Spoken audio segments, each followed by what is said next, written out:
नमस्कार, मैं हूं अनुज।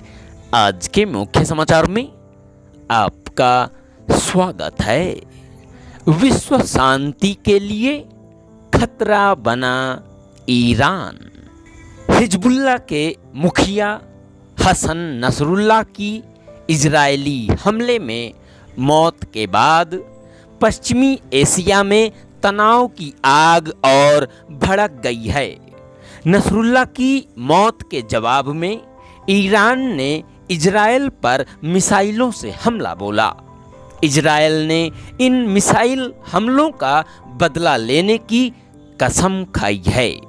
इससे पहले इजरायल ने ईरान में हमास चीफ इस्माइल हानिया को भी ढेर किया था, लेकिन तब ईरान ने इजरायल पर कोई सीधी सैन्य कार्यवाही नहीं की थी।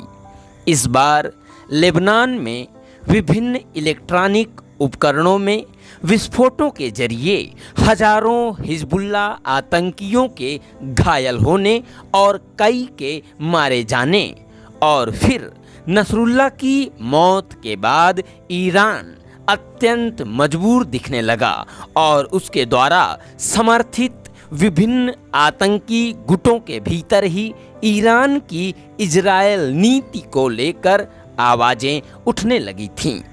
ईरान में 1979 की इस्लामिक क्रांति के चलते आयतुल्ला खोमैनी के नेतृत्व में बनी कट्टरपंथी इस्लामिक सरकार ने पूरे पश्चिमी एशिया में आतंकी संगठनों का जाल बिछाया।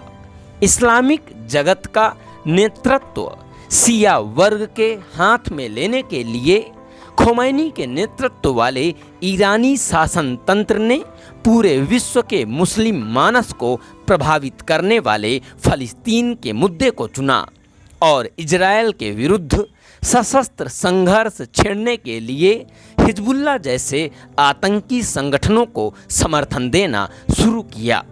शिया और सुन्नी इस्लाम के समीकरणों की एक खास बात यह है कि कोई सुन्नी मुसलमान शिया भी बन सकता है, क्योंकि मुस्लिम जगत में शिया अल्पसंख्यक हैं।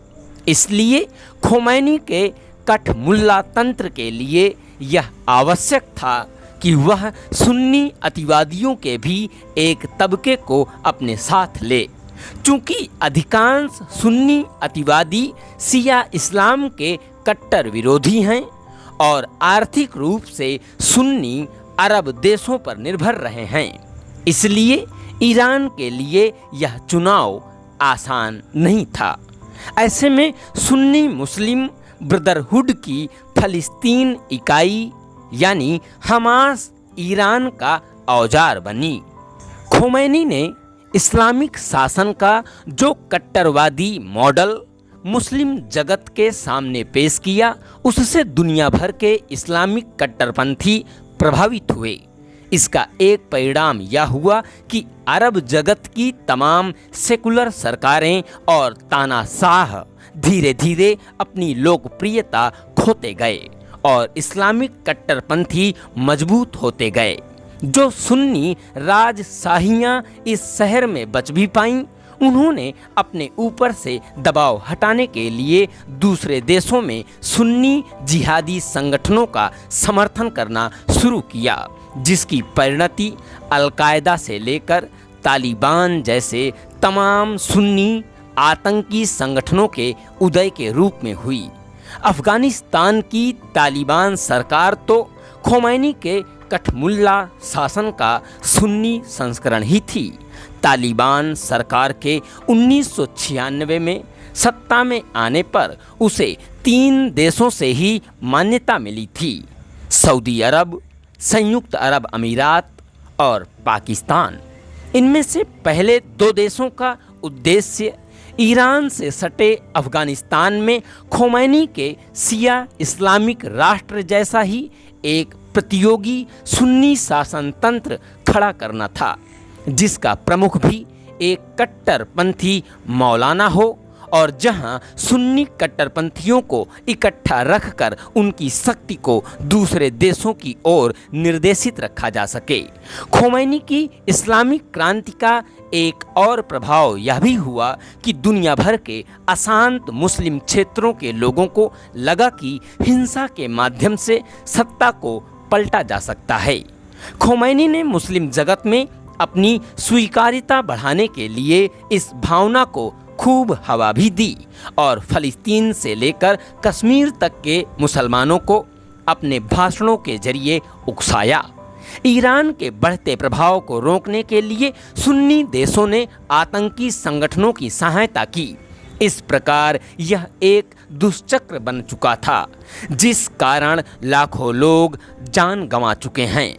भारत के ईरान के साथ संबंध ठीक ठाक ही रहे हैं और सुन्नी पाकिस्तान को काबू में रखने के लिए दोनों देशों ने कई स्तरों पर साथ काम भी किया है, लेकिन ईरान की ओर से ये संबंध बस यहीं तक सीमित रहे हैं। वह पाकिस्तान के सुन्नी कट्टरपंथियों को बस खुद पर हावी नहीं होने देना चाहता। खोमैनी के कठमुल्लावाद में भी भारत के लिए इससे अधिक जगह नहीं है। अभी हिजबुल्लाह पर इजरायली हमलों से कुछ दिन पहले ही भारत में मुसलमानों की दशा की फ़लस्तीन से तुलना करते हुए खामनेई ने एक भड़काऊ ट्वीट पोस्ट किया था। परंपरागत रूप से ईरान भारत और उसके भागों में सक्रिय रही कट्टरपंथी शक्तियों के संरक्षक की भूमिका निभाता रहा है। भारत से उखाड़ फेंके जाने पर हुमायूं ने ईरान के शाह की सहायता से ही मुगल साम्राज्य को भारत में फिर से स्थापित किया था। जब औरंगजेब के बाद मुगल कमज़ोर पड़े तो नादिर शाह भारतीयों से लूटी गई अपार धन संपदा को ईरान ले गया। नादिर शाह के बाद उसके सेनापति अहमद शाह अब्दाली ने भारत पर कई हमले कर मराठों के विस्तार को रोका और मुगलों को पतन से बचाया। 1971 के भारत पाकिस्तान युद्ध से पहले ईरान के शाह ने कराची बंदरगाह की रक्षा के लिए पाकिस्तान से गुप्त समझौता कर रखा था। भारत को यह संदेश भी भिजवाया गया था कि अगर उसने पश्चिमी पाकिस्तान पर हमला किया तो ईरानी फौजें आगे बढ़कर पाकिस्तान की रक्षा करेंगी। बलूचिस्तान के एक हिस्से पर कब्जा जमाए बैठा ईरान पाकिस्तान की तरह ही उसके स्वतंत्रता आंदोलन का निर्ममता से दमन करता आया है। ईरान को परमाणु तकनीक उपलब्ध कराने में भी पाकिस्तान के अयूब खान का हाथ रहा था। अगर ईरान भारत का भरोसेमंद मित्र देश होता तो पाकिस्तान के सुन्नी जनरल कभी ईरान को परमाणु तकनीक उपलब्ध न कराते। स्पष्ट है कि ईरान का परमाणु कार्यक्रम भारत के हित में भी नहीं है और इजरायल के साथ मौजूदा संघर्ष में यदि ईरान का पलड़ा भारी रहा तो वह विश्व शांति के लिए और बड़ा खतरा होगा। ईरान में उपजे कठमुल्लावाद की भू राजनीतिक परछाई भारत तक पड़ती है। यह परछाई पूरे विश्व को प्रतिस्पर्धात्मक इस्लामिक उग्रवाद की आग में झुलसा रही है। अच्छा यही होगा कि खोमैनी द्वारा स्थापित मध्ययुगीन कट्टरपंथी शासन का वर्तमान सैन्य संघर्ष के फलस्वरूप पतन हो जाए। लेखक काउंसिल ऑफ स्ट्रेटेजिक अफेयर्स से संबद्ध सामरिक विश्लेषक हैं श्री दिव्य कुमार सोती जी। बहुत बहुत धन्यवाद।